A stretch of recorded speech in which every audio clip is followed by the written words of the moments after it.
মধ্যপ্রাচ্যে যুক্তরাষ্ট্রের সামরিক ঘাঁটিগুলোর জন্য নতুন করে উদ্বেগ তৈরি করেছে ইরানের শাহেদ ড্রোন।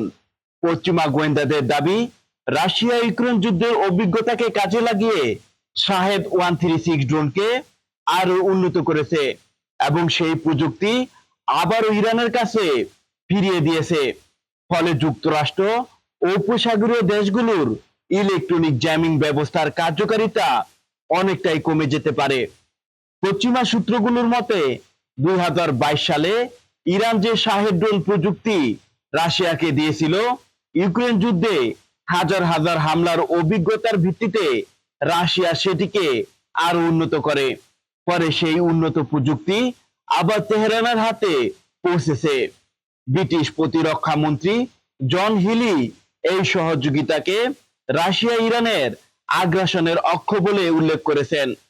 অন্যদিকে ইউক্রেনের প্রেসিডেন্ট জেলেনস্কি দাবি করেছেন, রাশিয়ার তৈরি উন্নত শাহেদ ড্রোন ব্যবহার করে ইরান যুক্তরাষ্ট্রের সামরিক ঘাঁটিতে হামলা চালিয়েছে।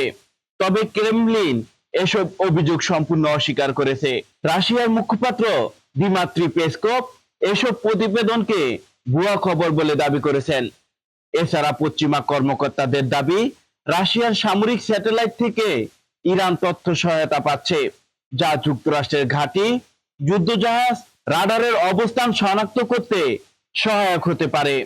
তবে উল্লেখযোগ্য বিষয় হলো, এসব তথ্যের বেশিরভাগই পশ্চিমা গোয়েন্দা সংস্থার মূল্যায়ন ও বিভিন্ন সূত্রের দাবির উপর ভিত্তি করে প্রকাশিত হয়েছে।